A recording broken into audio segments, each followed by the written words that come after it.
नमस्कार मित्रों, मैं श्रीराम सिंह आप सबका आपके अपने YouTube चैनल रेजिलेंस पे तहे दिल से स्वागत करता हूं। जैसा कि आप सब जानते हैं, हमने मॉडर्न इंडिया सीरीज की शुरुआत की थी। 4-5 दिन पहले उसकी एक वीडियो आई थी जिसमें कि हमने डिक्लाइनेशन ऑफ मुगल्स को देखा था। तो आज उसी सीरीज में आगे बढ़ते हैं और अब मुगल डिक्लाइनेशन के बाद जो रीजनल स्टेट्स फॉर्म हुए उन पे आते हैं। जो रीजनल स्टेट्स उसमें पे आए, डिक्लाइनेशन हो गया मुगल एम्पायर का, एक सेंट्रल सुप्रीमेसी खत्म हो गया, तो अब रीजनल स्टेट्स बने, उनको हम देखेंगे। एक्चुअली हम इस वीडियो को 2 भाग में आज देखेंगे। आज हम भाग 1 देखेंगे वीडियो का। 2 भाग में इसलिए वीडियो को बातें हैं क्योंकि अगर एक ही वीडियो में अगर कवर करने जाए तो बहुत लंबी वीडियो हो जाएगी, 2-3 घंटे की, जो आप लोगों के लिए भी अनकंफर्टेबल हो जाएगा in respect to understanding. So we have divided in 2 parts. Now we will look into the first part of our video. आप लोगों ने अगर अभी तक हमारे चैनल को सब्सक्राइब नहीं किया है तो पहले सब्सक्राइब कीजिए और घंटी बजाइए। और आप हमारी ऑफिशियल वेबसाइट resilience.edu.unx.com पे /home पे जा करके अपडेट्स वहाँ देख सकते हैं। हमारी ये वेबसाइट लॉन्च हो चुकी है, इस वक्त लाइव है, आप देख सकते हैं। हम फेसबुक पे भी अवेलेबल हैं, इंस्टाग्राम पे भी अवेलेबल हैं, व्हाट्सएप पे भी अवेलेबल हैं, even we are available on Telegram पे भी हम अवेलेबल हैं। उसका भी लिंक आपको डिस्क्रिप्शन में मिल जाएगा। फॉलो कीजिए, हमें सपोर्ट कीजिए, ज़्यादा से ज़्यादा शेयर कीजिए और वीडियो को लाइक शेयर जरूर कीजिएगा, मस्ट है। हम इतनी मेहनत कर रहे तो बदले में थोड़ा तो हमको भी मिलना चाहिए। तो आपसे यही विनती है, बस वीडियो को अंत तक देखिए, आपका कंसेप्ट पूरा क्लियर होगा। सो स्टार्ट करते हैं आज की क्लास स्टार्ट। सो चलिए व्यवहारिकता में हम समझते हैं इसको। ये इंडिया है। जब भी किसी देश में, चलिए मेरा पहला सवाल आपसे समझिए, ये सोचिए, अपने माइंड में सवाल सोचिए कि हमको सेंट्रल गवर्नमेंट की क्यों जरूरत है। सारी राज्य सरकारें हैं, सारी राज्य सरकारें अपना काम भी कर रही हैं, तो एक सेंट्रल गवर्नमेंट की क्यों जरूरत है हमें? Why do we need the central government? क्या जरूरत है हमें मोदी जी की? एक देश के लिए सारे राज्य के तो मुख्यमंत्री हैं ही, अपना अपना राज्य सब देख लेंगे। जब सब अपना अपना राज्य देख सकते हैं तो एक सेंट्रल की क्यों जरूरत है, क्यों आवश्यकता है? ये अपने माइंड में सोचिए और इसका जवाब आप खुद ही सोचिए, ऐसा क्यों। इसके आपको बहुत सारे जवाब अपने आप मिल जाएंगे। पहला तो जवाब होता है कि हमें यूनिटी में रहना है। यूनिटी, विभंडट ना हो, ये देश टुकड़ों में ना टूटे, इसके लिए जरूरी है कि एक सेंट्रल पावर हो, एक सुचारू रूप से एडमिनिस्ट्रेशन चले इसके लिए, और पूरे देश के लोगों को सहूलियत हो। आप समझिए, सारे राज्य को अपना अपना अधिकार दे देंगे तो सारे राज्य अपने अपने हिसाब से कानून बनाएंगे। तो फिर पता चला यूपी का कानून जाके महाराष्ट्र में नहीं चल रहा और महाराष्ट्र का कानून जाकर बिहार में नहीं चल रहा, तो फिर ये अव्यवहारिकता हो जाएगा, फिर डिसइंटीग्रेशन हो जाएगा और माहौल पूरा बिगड़ जाएगा। तो एक सेंट्रल पावर चाहिए। और हिस्ट्री को अगर हम देखें, इतिहास को, तो इतिहास में यह देखा गया है जब जब सेंट्रल पावर का डिसइंटीग्रेशन हुआ है, मतलब सेंट्रल पावर कमजोर पड़ा है, कमजोर हुआ है, तब रीजनल पावर का राइज हुआ है। जब सेंट्रल पावर कमजोर पड़ेगा तब रीजनल पावर का राइज होगा। ये हमने एशियंट में भी देखा है, ये हमने मिडिवल में भी देखा है और ये हमने मॉडर्न में भी देखा है। एशियंट अगर एग्जांपल देखें तो एशियंट में गुप्त साम्राज्य का अंत हुआ, सेंट्रल पावर, फिर भी हर्षवर्धन तक हम किसी तरह हर्षवर्धन ने संभाला, लेकिन जैसे ही हर्षवर्धन की डेथ हुई सेंट्रल पावर वीक हुआ और उसके बाद कई रीजनल पावर्स का राइज हुआ, जैसे प्रतिहार, पाल, छोला, इन सब का राइज हो गया। तो जब हुआ है सेंट्रल पावर का कमजोर पड़ी है तब रीजनल पावर राइज हुआ है। ऐसी अगर मिडिवल में देखेंगे, मिडिवल में आके जैसे ही अफगान्स आ गए, मुगल्स आ गए, सब आ गए, जैसे दिल्ली सल्तनत कमजोर पड़ा तो सेंट्रल पावर था दिल्ली सल्तनत, जैसे ही दिल्ली सल्तनत कमजोर पड़ा वैसे ही मुगल्स आ गए। तो हुआ यहाँ पे भी सेंट्रल पावर कमजोर पड़ने से बहुत सारी चीजें होती है। एक अदर फैक्टर ये भी है कि फॉरेन इन्वेंशन भी हो जाता है। जब अगर आपकी सेंट्रल पावर कमजोर पड़ जाएगी तो फॉरेन इन्वेंशन के बहुत ज्यादा से ज्यादा चांसेस बढ़ जाते हैं। वैसे ही हुआ, दिल्ली सल्तनत कमजोर पड़ा, फॉरेन इन्वेंशन हुआ, मुगल्स आ गए, दिल्ली सल्तनत भी भरी फॉरेनर्स ने बनाई थी, वो भी हर्षवर्धन के डेथ के बाद तुर्क्स अरब्स ये सब आ गए थे, वो भी फॉरेनर्स थी, लेकिन ये भी कमजोर पड़े तो और दूसरे आ गए। तो वही है कंसेप्ट, इसको समझिए कि सेंट्रल पावर, ये कंसेप्ट समझिए, सेंट्रल पावर अगर डाउनफॉल होगा तो जो भी रीजनल पावर है, पहला पॉइंट क्या होगा, रीजनल पावर का राइज होगा, ये राइज होंगे। और दूसरा पॉइंट क्या होगा, फॉरेन इन्वेंशन बढ़ जाएंगे, फॉरेन इन्वेंशन। तो देखिए एग्जांपल बता दो, फॉरेन इन्वेंशन बढ़ेंगे कैसे, आपको एक एग्जांपल बताता हूं सीधा।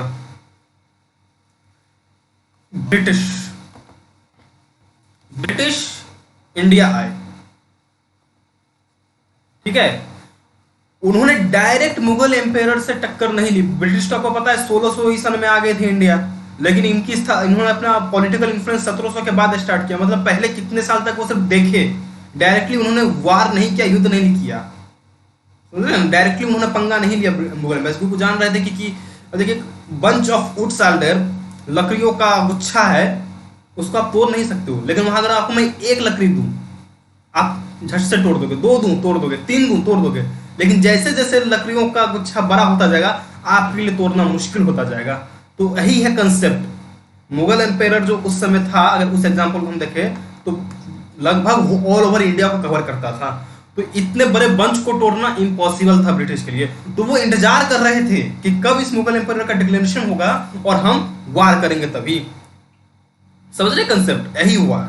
और इतिहास में भी यही हुआ है, जब भी अरब्स आए हैं, चाहे जो आए हों, उनको सिंगल सिंगल बंच से लड़ना पड़ा। इंडिया की यही एक कमजोरी है कि वो कभी गुच्छे में नहीं रहे, जब मेन प्रॉब्लम ऑफ द रहे कुछ समय के लिए रहे, लेकिन फिर भी बात, जैसे कि अगर हम मगध साम्राज्य की बात करें तो ये सबसे बड़ा एग्जाम्पल है गुच्छों का। इस समय तो कोई किसी की हिम्मत नहीं होती थी आंख उठा के देखे भारत के ऊपर, सबसे बड़ा एग्जाम्पल।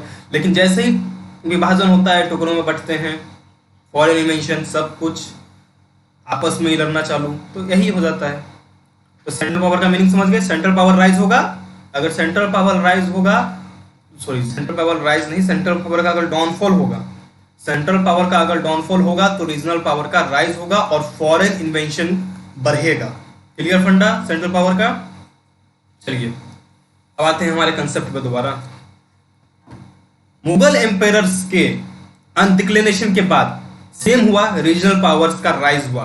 अब हम अपनी सहूलियत के लिए इन रीजनल पावर्स को 3 हिस्सों में बांट देते हैं। रीजनल पावर्स को आपको रीजनल स्टेट्स भी कह सकते हैं। पहला हम कहेंगे सक्सेशन स्टेट्स, दूसरे को हम कहेंगे रेबिलियस स्टेट्स, और तीसरा मैं आपको अभी बताऊंगा क्या है तीसरा। पहले इन दो को देखिए। सक्सेशन स्टेट्स में कौन से थे? It was Bengal, it was Awadh and it was Hyderabad. मेरा नाम समझ लीजिए क्या कहते हैं। रेबिलियस स्टेट्स में जो बड़े बड़े थे, बता रहा हूं, जाट्स, मराठा, बुंडेलाज एंड पंजाब। अब देखिए मेन डिफरेंस अगर सक्सेशन स्टेट्स और रेबिलियस स्टेट्स में आप जानना चाहते हो तो देखिए, सक्सेशन स्टेट्स वो स्टेट्स हैं जो मुगल एम्पायर कोर्ट में जो नोवेल्स थे उनके द्वारा फॉर्म किए गए स्टेट्स। एज एग्जांपल अगर आप हैदराबाद लो तो ये निजाम उल मुल्क जो मुगल कोर्ट में थे, मतलब मुगल्स के वफादार जो थे, आप वफादार समझ लीजिए, वफादारों का स्टेट्स हो गए succession states. Same rebellious states हम किसे कहेंगे? रेबिलियस स्टेट्स हम उसे कहेंगे जो मुगल्स को हमेशा अपोज करते थे, हमेशा विद्रोह करते थे मुगल के साथ। जैसे हो गए जाट्स, जिनकी बनती नहीं थी, जाट्स, मराठा, बुंडेलाज, पंजाब। मराठा तो आपको पता ही, शिवाजी 36 का आंकड़ा था मुगल्स के साथ इनका, तो वही अब हमेशा अपोज करते, स्वराज की मांग करते रहते थे, तो अपोज करते थे। तो ये हो गए रेबिलियस स्टेट्स। तो इन सब का भी राइज हुआ, इन सब का भी राइज हुआ, जैसे ही मुगल एम्पायर का डिक्लेरेशन हो गया। और अब तीसरी कैटेगरी अब जब जानेंगे, तीसरी कैटेगरी क्या है, तो तीसरी कैटेगरी में स्टेट्स आते हैं साउथ वेस्ट, केरल हो गया, साउथ ईस्ट आज का तमिलनाडु हो गया, and north east Manipur, Mizoram, Nagaland and all this. अब ये स्टेट्स क्या हैं?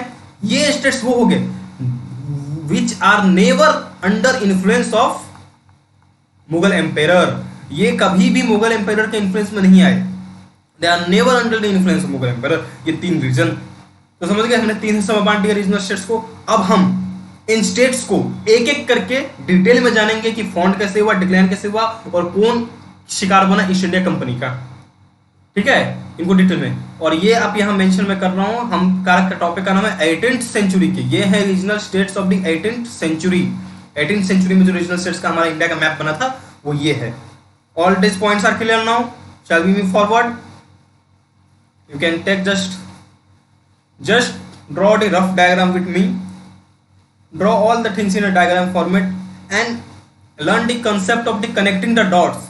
You will connect, as you will go on connecting the dots, you will get a big picture created in front of you, and we have to create that big picture only, and that which picture you can't connect directly, first you have to connect the dots.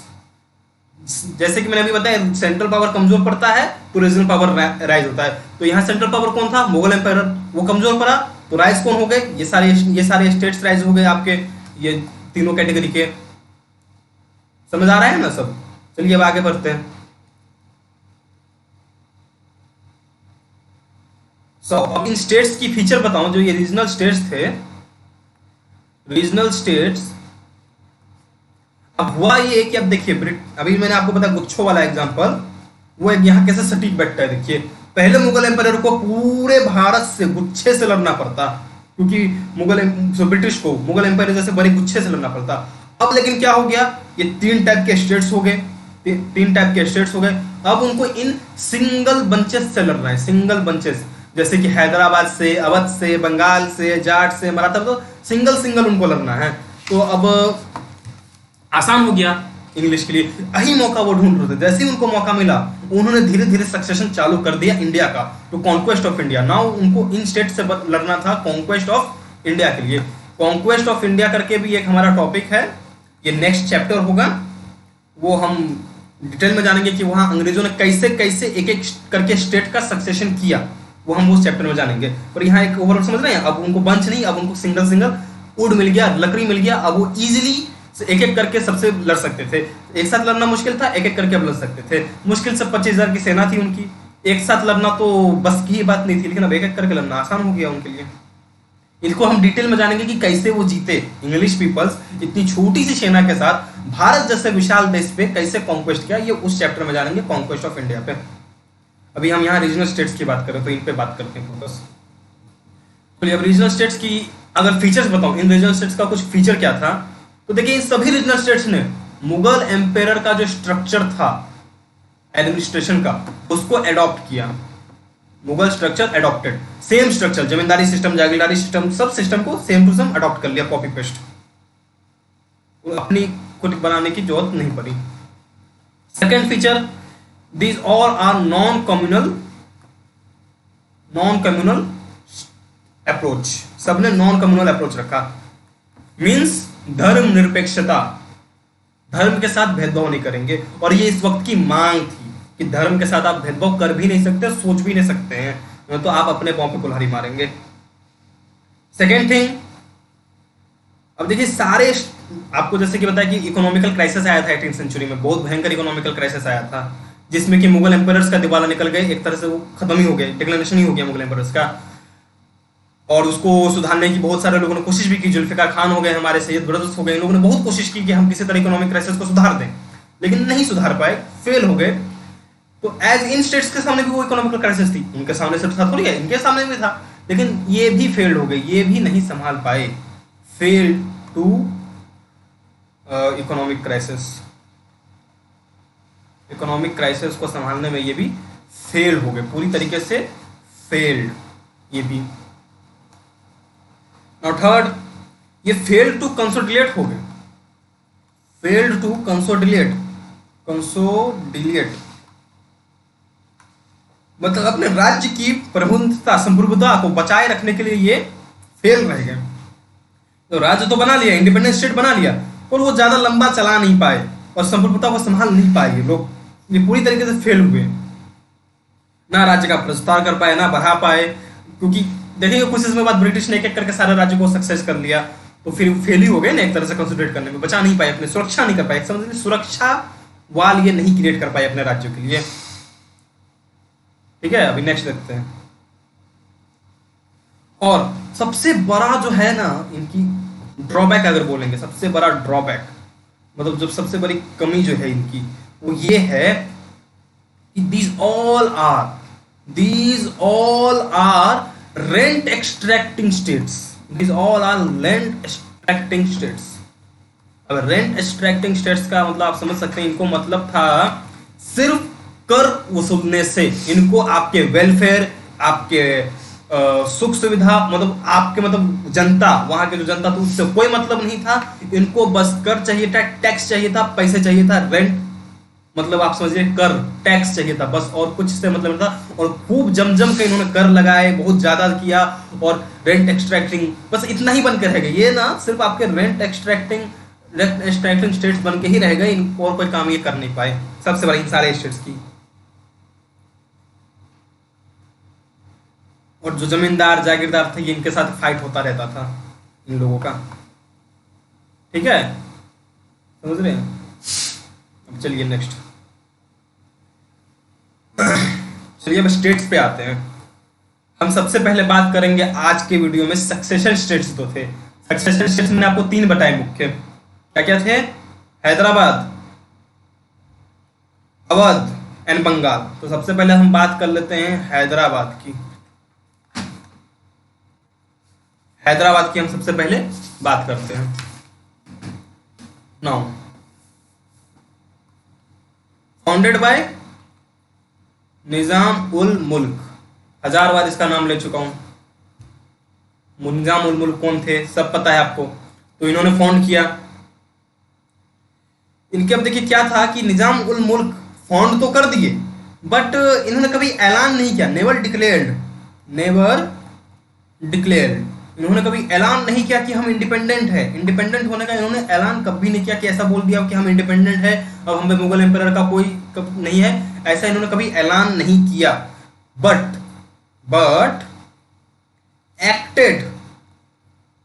Acted as independent. इन्होंने पर act ऐसे किया, मतलब कुछ काम है, कुछ क्या बहुत सारे, सभी काम ऐसे ही करते थे कि लगता था कि ये इंडिपेंडेंट ही है। डिक्लेरेशन तो कभी नहीं किया, बट एक्ट हमेशा किया कि इंडिपेंडेंट किंग की तरह। एंड इनका जो हैदराबाद बना है, ये आप समझ लीजिए चेक था, एक चेक था किसके ऊपर, जैसे चेस में होता है ना चेकमेट, ये चेक था। मेट तो बाद में इनको मराठा ने दे ही दिया, चेकमेट तो मराठा ने लास्ट में कर दिया, लेकिन पहला चेक इन्होंने दे दिया उनको। ये एक चेक था किनके ऊपर, मराठास के ऊपर। मराठास एंड मैसूर, जो मैसूर ये भी एक राइवल थे, टीपू सुल्तान नाम याद, मैसूर के थे। तो ये एक चेक था इन दोनों राज्यों के ऊपर कि अब मराठा भी एक बहुत बड़ा ही सुपर पावर बनता जा रहा था। मराठास पे आएंगे आपको मैं बताऊंगा, एकदम बाजीराव ये सब एकदम, अब तो स्वराज भी मिल गया था उनको 1714 में अपने सैयद ब्रदर्स की तरफ से। तो अब वो धीरे धीरे राइज हो रहे थे, लेकिन इन्होंने जैसे ही हैदराबाद का फॉर्म किया, इन दोनों का चेक हो गया, क्योंकि अब ये आगे नहीं बढ़ सकते थे, एक अपोजिशन आ गया इनको, और एक बहुत स्ट्रॉन्ग स्टेट इन्होंने बनाया निजाम उल मुल्क ने, हैदराबाद नामक। बट हुआ ये, इनके डेथ के बाद, निजाम उल मुल्क के डेथ, जब इनका डेथ हो गया, इनके डेथ के बाद इस स्टेट को संभालने वाला कोई नहीं बचा जो इस स्टेट की प्रभुता संप्रभुता को बचाए रखे। तो हुआ क्या कारण, ये स्टेट्स ने ओपन कर दिए, open door for conquest of India, conquest of India. Nizam ul Mulk के डेथ के बाद, जब डेथ हो गया निजाम उल मुल्क का, तब इसने भारत के कॉन्क्वेस्ट का दरवाजा खोल दिया। और इस दरवाजे, खुले हुए दरवाजे का लाभ किसने लिया, तो इसका लाभ लिया हमारे east India company. East India company जो बैठी हुई थी, चुपके से सब कुछ देख रही थी, सिर्फ मूक दर्शक बन के, अब उनको मौका दिखा, और बोलते ना लोहा गर्म है हथौड़ा मार दो, तो उन्होंने हथौड़ा मार दिया। ये ओपन द डोर। निजाम उल मुल्क के डेथ के बाद हैदराबाद की संप्रभुता नहीं बच पा रही थी। ठीक है, all the concept are clear about the Hyderabad. Now will go on the next state. So our next state will be Karnataka. Karnataka,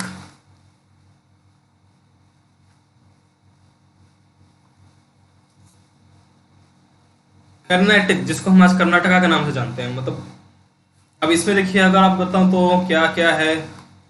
founder थे इसके नवाब शाहदुल्ला, नवाब शाहदुल्ला अली खान, नवाब शाहदुल्ला खान। ठीक है, फिर से लिख देता हूँ मैं फ्रेशली आपको। कर्नाटक, इसमें थे आपके फाउंडर नवाब शाहदुल्ला, शाह, इनके नाम बहुत अजीब हुआ करते थे, शाहदुल्ला खान, ये थे फाउंडर। इनके सक्सेसर हुए दोस्त अली, मतलब इनके बाद दोस्त अली, फिर इनके बाद अनवरुद्दीन। अनवरुद्दीन फीचर सेम थे हैदराबाद जैसे ही, आपको जैसे सभी स्टेट्स के फीचर बता दिया है मैंने, फीचर सेम थे अनवरुद्दीन। और this man Anwaruddin became the victim, victim of हुम, victim of EIC, east India company. जब ईस्ट इंडिया कंपनी कर्नाटक को सक्सीड करने गया तो ये अनवरुद्दीन ही उसका विक्टिम बना, मतलब अनवरुद्दीन के काल में। एंड देन चंदा साहिब, चंदा Sahib last. Actually the Karnataka was have a friendly relation with the east India company.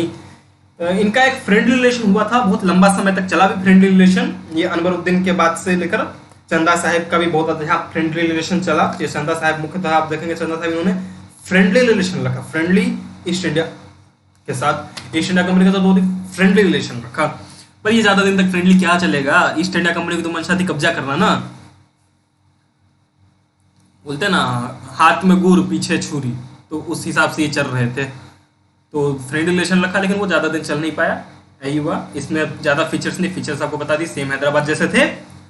पहले फाउंडर थे नवाब सुदाउद्दौला खान, सक्सीडेड बाय दोस्त अली, फिर उसके बाद Anwaruddin, he most important, he became the victim of ये। इन सबको हम डिटेल में देखेंगे। देखिए अभी समझ लीजिए, अभी हम सिर्फ स्टेट्स की बात कर रहे हैं, लेकिन जब हम कॉन्क्वेस्ट ऑफ इंडिया चैप्टर पे आएंगे तब इन अनवरुद्दीन के बारे में हम बहुत ही डिटेल में जानेंगे, क्योंकि अनवरुद्दीन के टाइम पे ईआईसी ने कब्जा किया था कर्नाटक के ऊपर। तो जैसे ही वो कॉन्क्वेस्ट कर रहा था तो उस समय के हम एक एक चीज को डिटेल में जानेंगे। अभी हम आपको अभी जो है रीजनल स्टेट्स का एक ओवरव्यू सबको दे रहा हूं कि कैसे कैसे स्टेट्स थे, ठीक है। और हम listen, all the chapters are interconnecting in this series.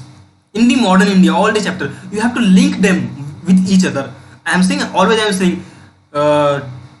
connect the dots. You should connect the dots of the previous lecture with this lecture, and of this lecture with the another upcoming lessons. Then you will get a big picture and a big story in your mind. एक film की तरह आपके दिमाग में चलेगा। तब अभी मैं एक शुरुआत में ही बता दूं कि बाहुबली ने कटप्पा ने बाहुबली को क्यों मारा, तो आप पूरी फिल्म थोड़ी देखोगे, नहीं देखोगे ना पूरी फिल्म। इसलिए ये क्यों हुआ, कैसे हुआ, बाद में देखेंगे। मतलब जो जिस चीज का जब समय आएगा उस समय उसको देखा जाएगा। तो जैसा चल रहा है वैसा चलिए, एक पिक्चर क्रिएट करते चलिए माइंड में। लास्ट लेक्चर्स के चीजों को भी कनेक्ट कीजिए इस लेक्चर की चीजों को, कि मुगलों का अंत कैसे हुआ था। उसमें बहादुर शाह आए थे, तो बहादुर शाह के आने वजह से निजाम उल मुल्क चले गए थे, नाराज होकर क्या किया उन्होंने, नाराज होकर उन्होंने यहाँ देखिए मैंने पता है ना क्या किया, हैदराबाद का फॉर्म किया। तो हैदराबाद के क्या कैसे थे सब आपको बताया। तो as it is connect the dots, okay. Now let's move on to the next state. Next state is Bengal. Listen, Bengal. This is the most important states in all the regional states. Most important. आपको पता होगा British India की पहली राजधानी भी बंगाल ही थी। पहला राजधानी जो ब्रिटिश इंडिया ने बनाया था बंगाल को बनाया था। बंगाल के गवर्नर जनरल को बोला जाता था ऑल ओवर इंडिया का governor general. Most important state. और मोस्ट इंपॉर्टेंट क्यों है, क्योंकि ये सोने की चिड़िया, पूरे भारत को ही बोलते हैं, लेकिन उस चिड़िया का भी सबसे ज्यादा सोना जो था ये बंगाल में था। इतना पैसा था बंगाल में कि बंगाल के पैसे से ही ये ईस्ट इंडिया कंपनी ने पूरे भारत को कॉन्क्वेस्ट किया, केवल बंगाल के पैसे से। इतना पैसा था बंगाल में। अब बंगाल के हम देखते हैं कुछ points. Founder, was the founder? Founded by मुर्शिद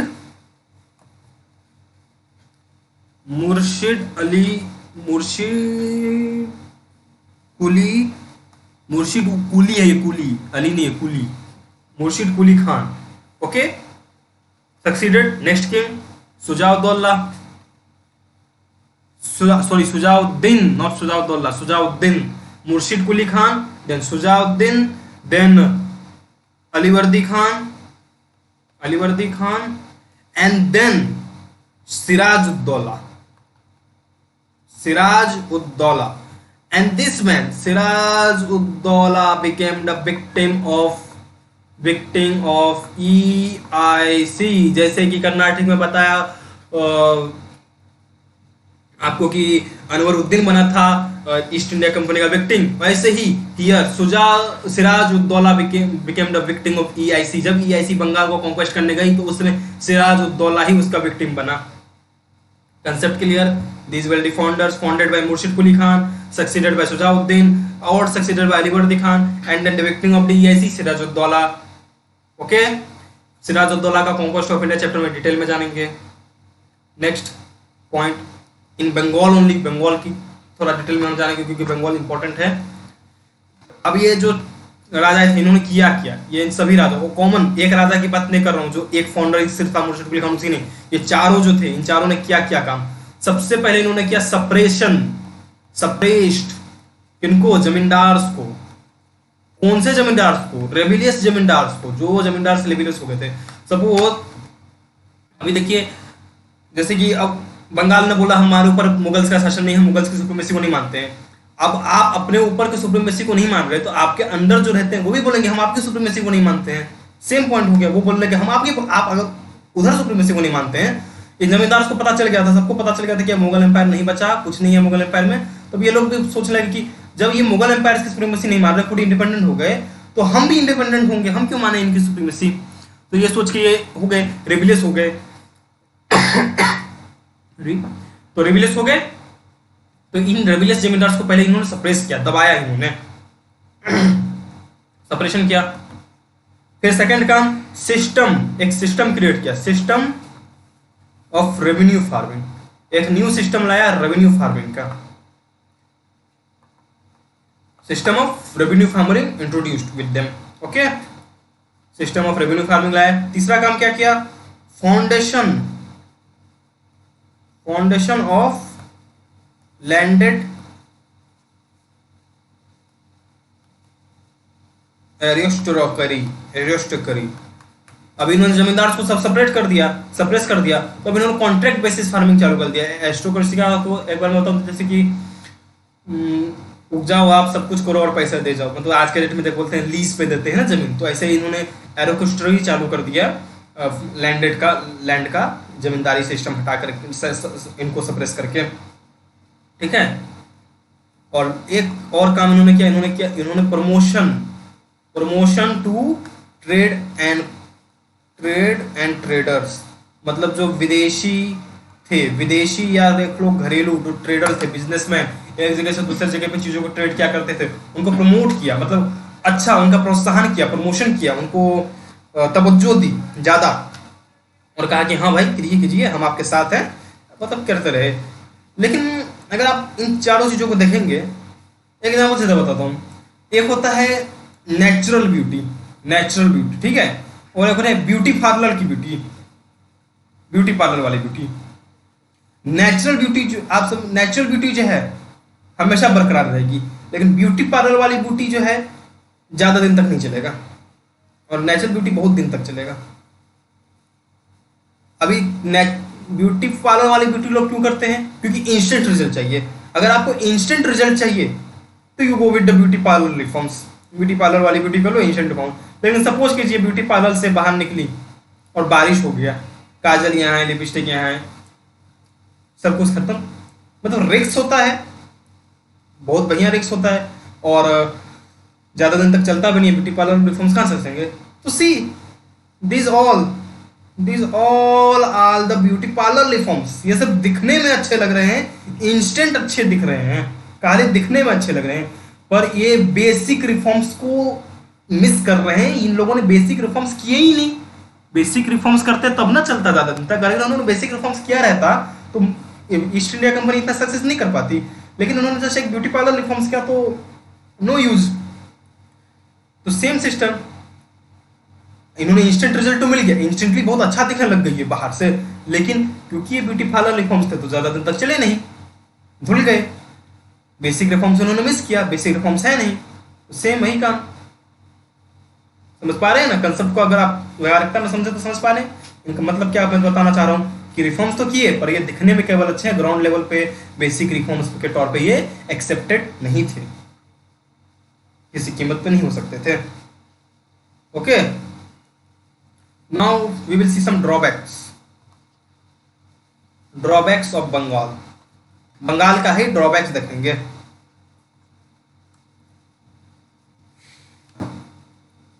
पहला ही आपको पहले बताया था रेंट एक्सट्रैक्टिंग, खाली रेंट एक्सट्रैक्टिंग बन कर रह गए थे सारे स्टेट्स।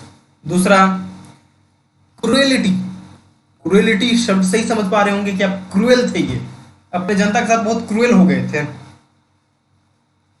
चौथा मिलिट्री एक्शन जो होते थे, मिलिट्री एक्शन भाई साहब उनको ही कंट्रोल नहीं कर पाते थे, अनेबल टू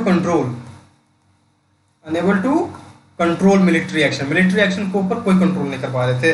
किनके? फॉरेन इन्वेंट्रीज के, फॉरेन कंट्रीज के मिलिट्री एक्शन को कंट्रोल नहीं कर पा रहे थे। अब समझिए जैसे हमारी कंपनी रिलायंस, ये अमेरिका में भी करती है काम, अब जाके अमेरिका में ये मिलिट्री एक्सरसाइज करने लग जाए तो क्या अमेरिका की सरकार चुपचाप देखते रहेगी? कुछ करेगी नहीं। कि रिलायंस तो भाई कंपनी है ना, प्राइवेट कंपनी है, अब वो जाकर के कहे कि नहीं भाई हम मिलिट्री एक्शंस कर रहे हैं तो एक्सेप्ट थोड़ी करेगी वहाँ के गवर्नमेंट। पर इन लोगों ने उसको भी नेग्लेक्ट किया। और ईस्ट इंडिया कंपनी भी सेम ट्रेडिंग कंपनी थी, जैसे आज के डेट में रिलायंस देख लीजिए, अडानी देख लीजिए, सब कंपनी, वैसे ये भी कंपनी थी। ये अपनी मिलिट्री एक्शन चला रही है आपके टेरिटोरी में, लेकिन आप सिर्फ देख रहे हो, कुछ कर नहीं रहे हो। तो ये एक सबसे बड़ा ड्रॉबैक था इनका कि ये कुछ कर ही नहीं रहे थे। तो सेम यही बात है कि मिलिट्री एक्शंस को कंट्रोल ही नहीं कर रहे थे ये। मतलब बहुत सारे ड्रॉबैक्स के कारण ही ईस्ट इंडिया कंपनी सक्सेस हुई है। Next point, corruption. देखिए जब भी आपकी एडमिनिस्ट्रेशन वीक होगी, आपका कंट्रोल नहीं चल रहा है किसी के ऊपर, तो उस जगह करप्शन बढ़ेगा।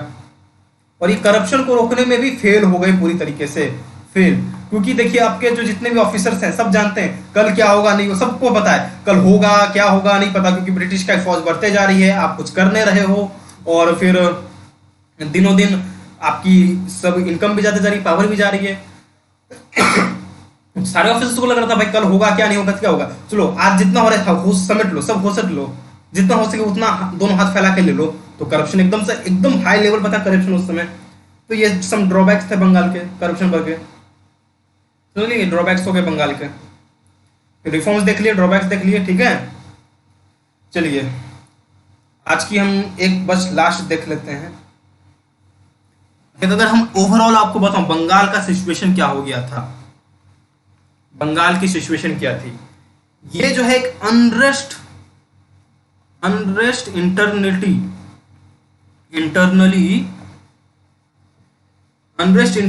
ये बहुत अनरेस्ट था।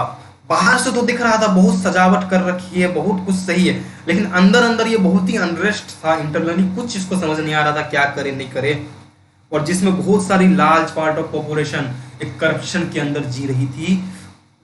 क्रूएलिटी इतनी हाई हो गई थी उस समय। तो ऐसा ओवरऑल अगर एक लाइन में समझे बंगाल का स्टेटस क्या था उसमें 18वीं सेंचुरी में, तो ये था। चलिए आज के वीडियो का एक लास्ट हम देख लेते हैं स्टेट, फिर उसके बाद बाकी स्टेट्स के कल अगले वीडियो में हम चर्चा करेंगे। एक हम अवध को देख लेते हैं।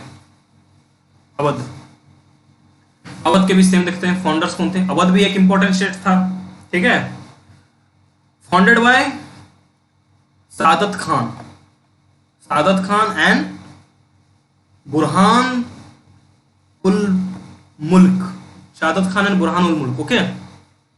Succeeded by Safdarjung, very famous personality, बहुत सारे हॉस्पिटल्स भी हैं इनके। एक सफदरजंग घर का हॉस्पिटल है, अच्छा खासा पता होगा आपको।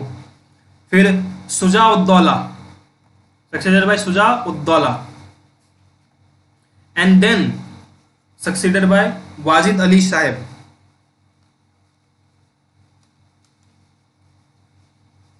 वाजिद अली सुला। तो ये चार founded by Saadat Khan, Burhan al Mulk, succeeded by Safdarjung, then succeeded by Sujauddaula, and then Wajid Ali सुला, okay. Now second heading reforms. क्या क्या किया इन्होंने? सेम पहला काम, सप्रेस जमींदार्स, जैसे कि बंगाल ने किया, सप्रेस्ड जमींदार्स। यहां भी जमींदार सेबुलर्स हो गए थे, रेबिलियस जमींदार्स को सप्रेस किया। Second reform, revenue reforms. इन्होंने एक रेवेन्यू रिफॉर्म्स किया, revenue reforms.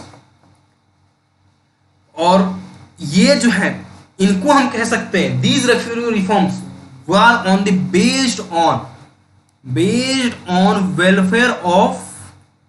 Welfare of farmers. ये एक बढ़िया काम इन्होंने किया, वेलफेयर ऑफ फार्मर्स के ऊपर एक रेवेन्यू रिफॉर्म्स लाया। एकमात्र स्टेट अवध जो था, उन्होंने अपने फार्मर्स की सोची और एक वेलफेयर ऑफ रिफॉर्म्स लाया। बट ये भी एक रेंट एक्सट्रैक्टिंग स्टेट ही था, अगर ओवरऑल हम इसके बाकी काम देखें। अब 100 गलत काम करके आप एक अच्छा काम कर दोगे तो आप स्वर्ग थोड़ी चले जाओगे। 99 तो गलत ही काम किए हो ना।